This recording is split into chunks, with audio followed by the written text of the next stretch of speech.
Injuries are seemingly inevitable in the game of basketball. If you think about it, it makes a lot of sense. There's 82 regular season games to be played during the season, not to mention the play-in and playoffs. If you played 32 minutes a night and played all 82 games during the regular season, that would amount to around 2,624 minutes. That is a ton of wear and tear for the human body, even if you're in the top 1% of athletic ability and you're dumping millions of dollars into your rehab and or just off-court production trying to get your body right and healthy. Non-contact injuries are happening more and more and more in today's NBA, and we do see people's bodies just quit on them. Yesterday I made a video called "The Referees Are Ruining the NBA Playoffs," but in today's video we're just going to be talking about how injuries are kind of doing that more so. They're robbing us of some great series, and more it seems like a new superstar is injured and or hurt every single day. Last night or actually a couple nights ago, it was said that Joel Embiid is going to be sitting out of game 4 for this Philadelphia 76ers team because he was suffering a knee sprain similar to what Kawhi Leonard's going through. And Doc Rivers just came out this morning and said that Joel Embiid's MRI does not look great. Now obviously this could be, a lot of people are saying it's load management, and maybe Doc Rivers is just playing into that. In my opinion, I don't really see a reason why a player would say that he's load managing in the postseason.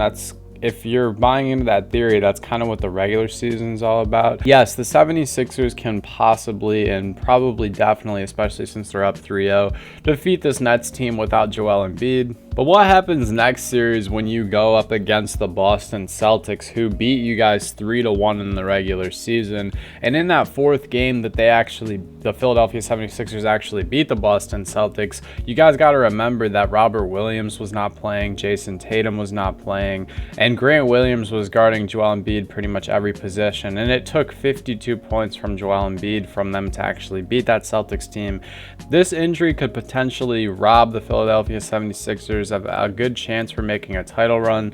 If Joel wasn't flopping so much and throwing his body all over the floor, maybe he wouldn't be injured, but who's to say? The next team that is getting completely robbed by injuries is on full display, the Los Angeles Clippers. Obviously, Paul George is completely out for this first round series with the knee sprain or tear that he suffered a couple weeks ago back when he hyperextended his knee. And then now we're seeing that Kawhi Leonard has been indefinitely ruled out for games 3 and game 4 in this Clippers vs Suns series with his own knee sprain.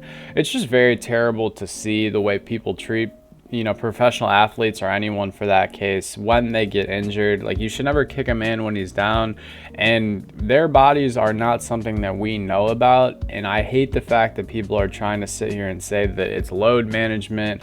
Like, the Clippers almost beat the Suns without Paul George and without Kawhi. If Kawhi was healthy, he would be playing in this game 4, and there's no reason he wouldn't be. As for Paul George, I personally thought he would maybe be ready to go by game 3 or 4, but again, that report came out that he's going to miss the entirety of the series, and his injury was definitely very severe. I was reading some reports that Kawhi Leonard actually injured his knee in game 1 and tried to play on it through game 2, but it was just way too much.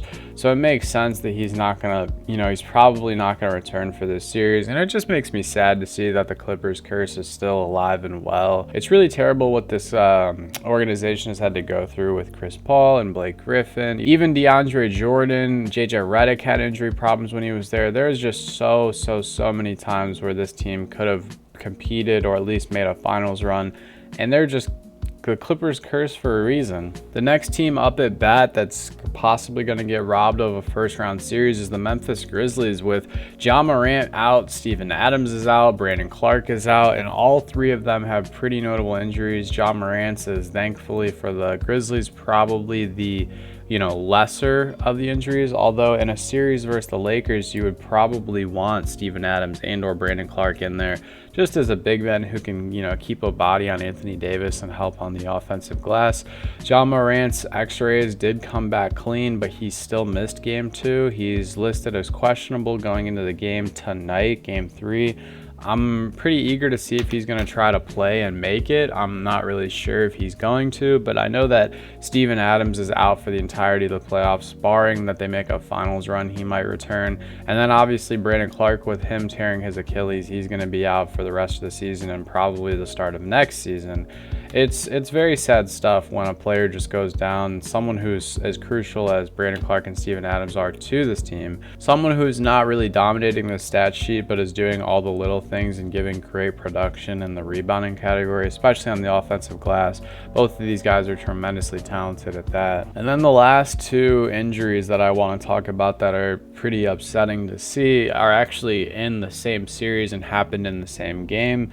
Tyler Hero and Giannis Antetokounmpo. Tyler Hero broke his middle finger and ring finger on his right hand in the end of the first half of the Milwaukee game in Game 1 on Sunday.